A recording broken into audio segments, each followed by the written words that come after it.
Hey, welcome back. After the market closed, we had a couple things happen. First and foremost, you can see on your screen Micron Technology. It's going to open up. It's down about $3 in the after hours, 57. Let's take a look at a gander at things here. Previously, what I was trying to share was the weekly thoughts and observations. This is the weekly newsletter that we put out every weekend. This gets emailed. In fact, this was out on Saturday, and we combine that with a video report. So there's a lot of things that I go in order to figure out where a market might go. We kind of look at where markets have been, including the overall indices, and again, we put out what the top four major markets are doing, what they closed at, weekly support, monthly, and quarterly support and resistance targets. This might be a little too much technical information for people, but there's an old indicator called the Hindenburg Omen. And, you know, basically, there's other indicators that people use like new highs, new lows. We always like to see where stocks are in the S&P 500. How many stocks are near the 52-week highs and how many are near their lows? And what I like to do is say, well, 2 weeks ago when things were bad, we had 66 stocks near their 52-week highs. And then it was 162. And then last week it started to erode right back down again, 119. We look at the McClellan oscillator. One of the comments that I was talking about is with the McClellan oscillator here. For this particular week, we had a potential for what we call a zero line reject, which is bullish. But to confirm that, we need to see at least a 2-day period, in other words, Monday and then Tuesday, to see if the McClellan oscillator bounced and made higher highs, which, of course, we all know it did not. We walked in Monday to a higher opening and straight back down. What I was seeing in the market was a couple things.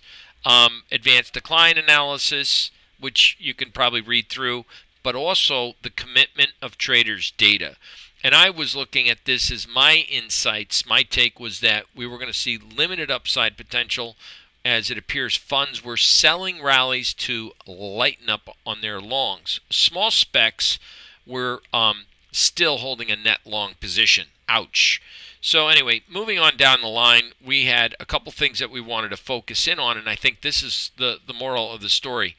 Seasonally speaking, it's time that the IWM in April, the Russell, should outperform. And from a seasonal perspective, we start to see Nasdaq go down. What I was seeing, and I just want to make sure that this is a properly understood quote. What I was looking at was expecting more performance or outperformance of the Russell versus the Nasdaq, and perhaps maybe traders could take advantage of that by selling call spreads in the Qs, or maybe doing bear put spreads in IWM as a spread. You put them both on together. That was just one take of how to take advantage of that from an options perspective. Another thing that we were looking at, as the old phrase is, the bond boys know best. And what we were seeing here was the commercials were net long, hedge funds increased their net long, and small speculators added to their short positions. To me, that was the information du jour or du week that we were pointing to. And my take as a short squeeze play was going to be underway. And we've been talking about this for a couple weeks now, so this is nothing new for subscribers. But I was looking for a 1.5 to 2.5% move in the bond futures. Now, I spelt this out pretty succinctly. You can see we're looking for the move to 147 to 148, which would put us in that 1.5 2.5% move for basis June bond futures, not TLT or downside for TBT, but the June bond futures. All right, so moving forward, what did I really see happening here? What I see happening and what I was looking for and preparing for was a downside action in the market. In fact, even I had talked about I'm contemplating buying, when I wrote this on Saturday and sent this out, the SQQQ or the QID, or simply establishing bear call spreads in the Qs itself. I see rotation into biopharma, transports, and energy, and as overweighted sectors like industrials and technology, semis, and software applications were demonstrating bearish divergence patterns in both the PMC and volume indicators. That right there in itself is exactly, folks, what I want to share with you right now. those two indicators together. When we did finally, if we saw that actual official sell signal, then I was telling people that you may want to look at taking long positions in the inverse ETF SOXS, and that's what we've been talking about in our trading community, our live trading room. More in addition to that, I want everyone to see we put out a couple great option strategies. First is a bear calendar put spread to take care of the longer-term seasonality of the decline in semis as well as the Qs as we fall into the April time frame, April and May time period.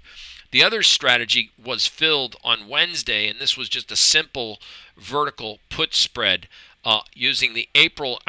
I think if you're an option trader, this spells it out pretty succinctly.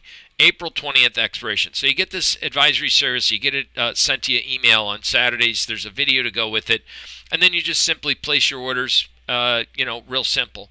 This, we were looking for the April 20th buy to open the 110 put, at the same time selling the 105 strike, a 5 wide as we would call it, 5 wide strike price, and we were hoping to pay a difference between 125 up to $1.30, so working orders there. Those were filled on Wednesday because the market did have a recovery pop on Wednesday. We didn't have very few bullish weekly buy signals. TLT is bonds, UUP is dollar, AEE is a utility, Tower semiconductor, Shoe Carnival, DSW, and another utility, EIX. So what had sells?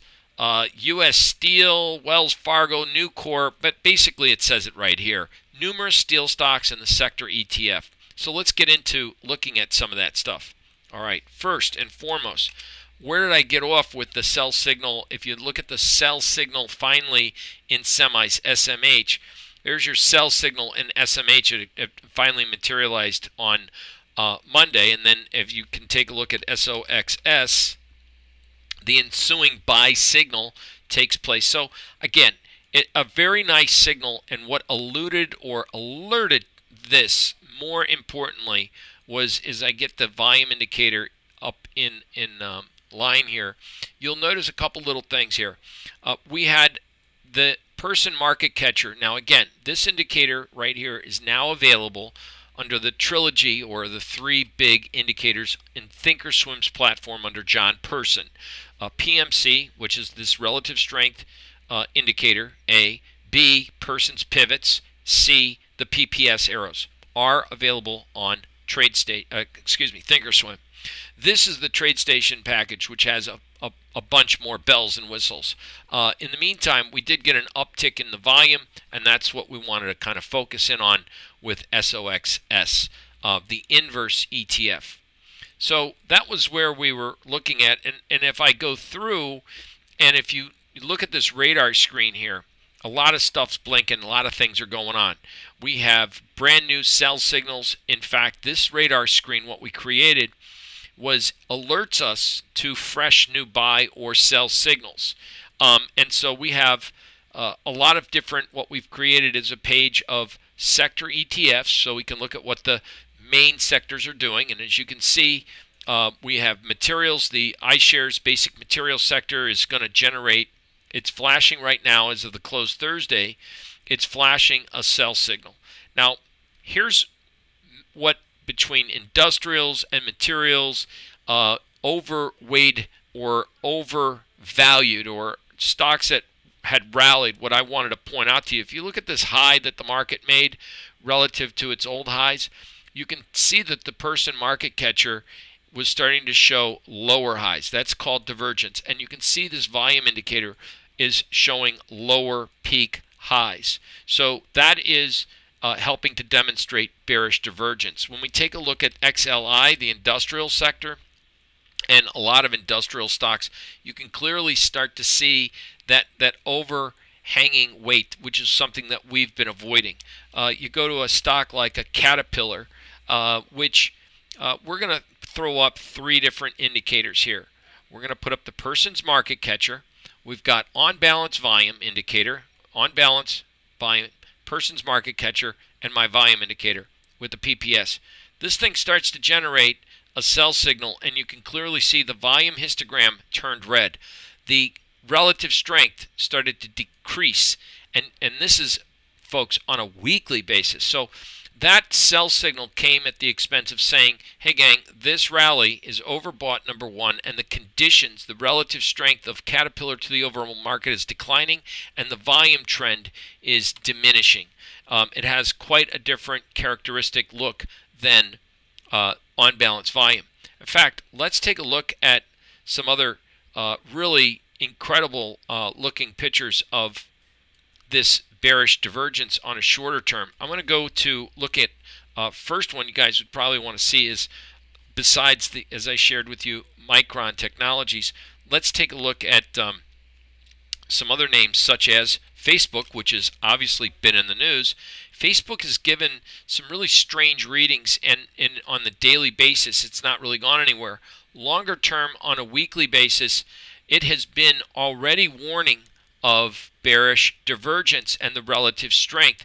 And what's really what I try to spot for, and what I try to teach my clients in using a sophisticated indicator that this is that when you start to see stocks rise and the relative strength starts to decline, and you can clearly see these highs are getting less pronounced, and it's at this point, and I want to make sure that this is visible for everyone, because this is very, very important and powerful for indicators and signals and ways to trade. Whether you're a swing trader or an option trader, you can start to determine that, man, if this market is rallying and the relative strength is weakening, funds, I guarantee you, funds are probably already lightening the load.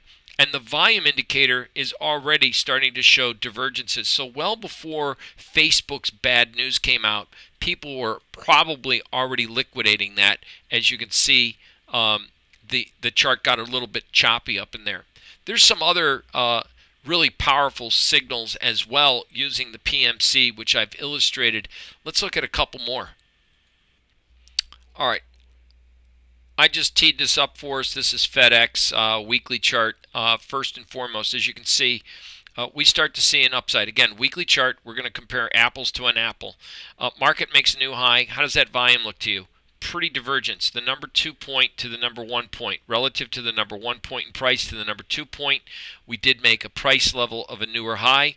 And as we see, the volume indicator did not. On balance volume, it rallied, giving a false sense of security that there was an increase of volume and that rally may be sustainable.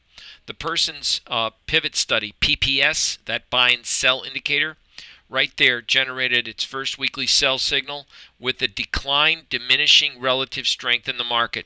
That was kind of an indication that the market was more than likely to go through a period of weakness or liquidation phase, and that's what we kind of see. The volume helps substantiate that.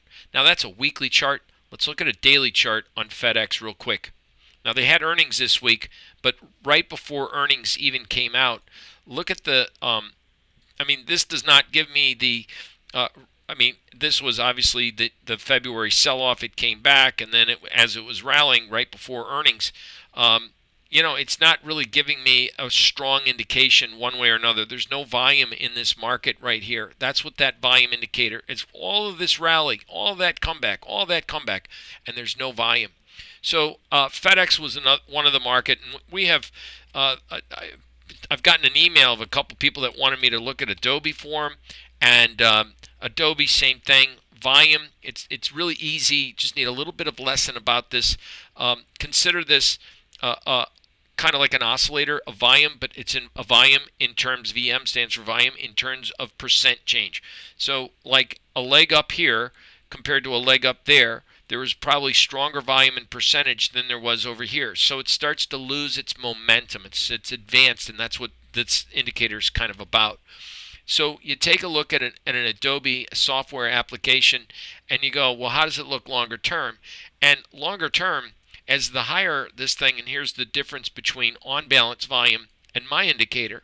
And through the last couple of years, I've been teaching, I give more credibility to this indicator than I do on-balance volume.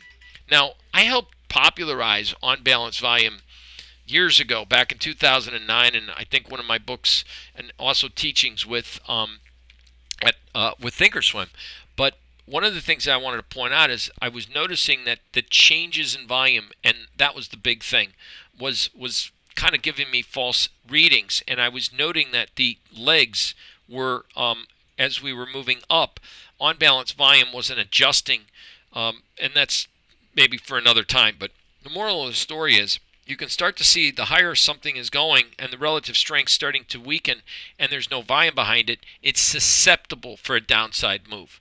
And that's the key element there between looking at some of these names with the relative strength and how we were kind of looking at the market through the eyes of these technical tools. In addition to that, you know, we've posted what the VXX was doing, and earlier I did a video on a using those indicators and of course the buy and sell signals or strategies with crude oil. Let's go and review that real quick. So this is the trade you may have seen on the prior video that skipped out, but this was the high close doji, and as you can see, it trailed stop and exited the trade.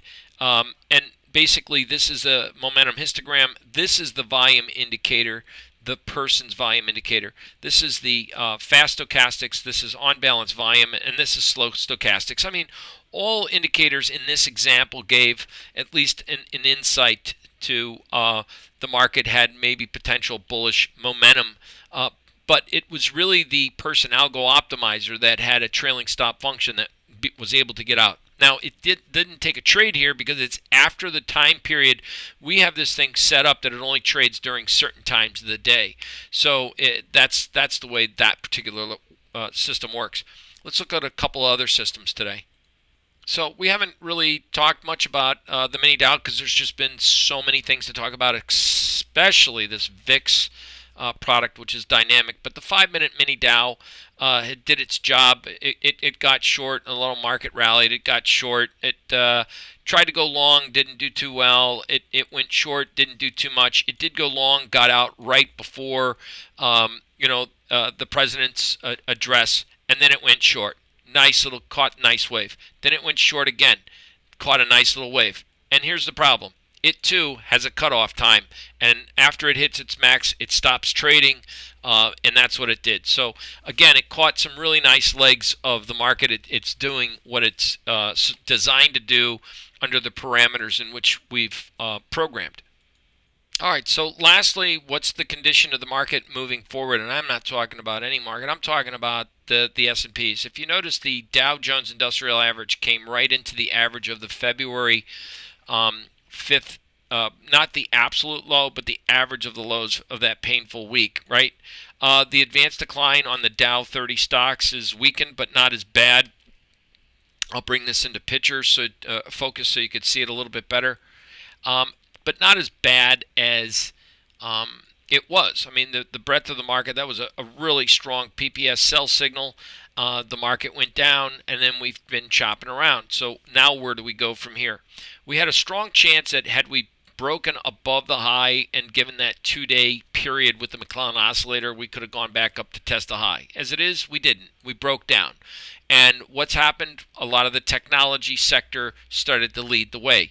We were right on that Johnny on the spot. That's what we wrote about this week and gave our clients a heads up on specific option strategies, surgically specifying the semiconductor and the ways to trade it, both options and ETFs. So that was a good heads up.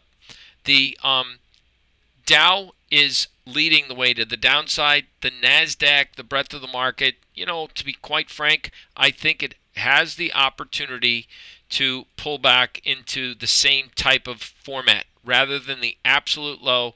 I think we just kind of will see, but I mean, I think we pull back into the average of the lows, not the absolute low, but the average of the lows, somewhere in there. And the first stopping point is going to be just right around the 158 handle. That would be another 4 points in the Qs from here.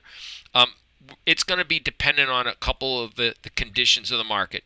Is the volume breaking down heavier, and is the advanced decline of the Nasdaq 100 breaking down more? All right. Next, let's look at the Russell. the Russell was leading the upside. And remember, the Russell does lead, at least from a seasonal perspective, in the month of April. But that's another week away.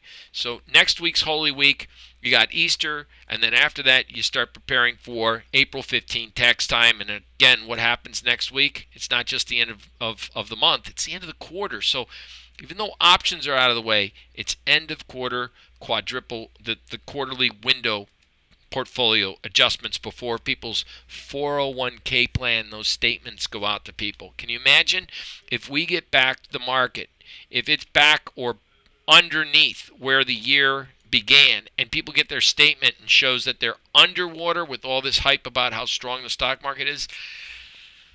What could that do to the market? So I'm thinking at the very least we have the opportunity of coming back into this quarterly pivot area here in the S&Ps, and that's where we should start to see maybe some support, depending if the advanced and the volume really get weaker.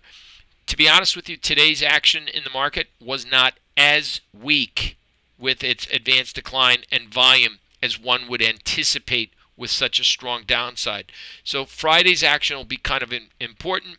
I think the energy complex held up pretty well. You had little leadership.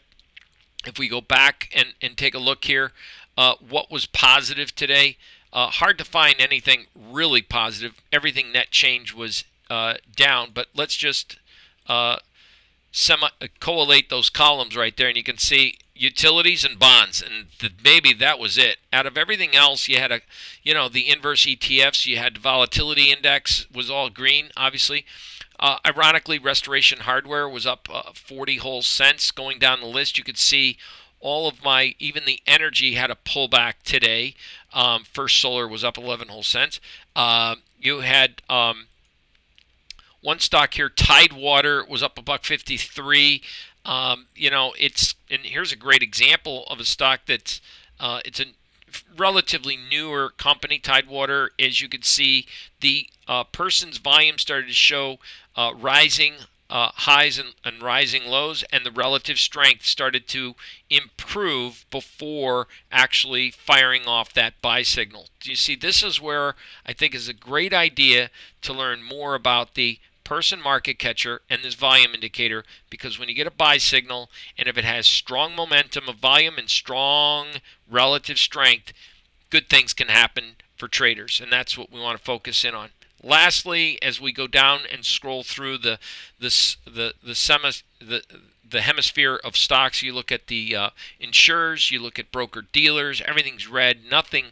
Everything blinking red on your screen here, because that's all fresh new sell signals. That's ugly. We may be a little oversold, but there wasn't a whole lot in here. Some very few utilities, but Colgate, Palmolive, Philip Morris, Post Cereal, Clorox, Mattel, Hormel, man's favorite chili in a can maker, formed a doji today.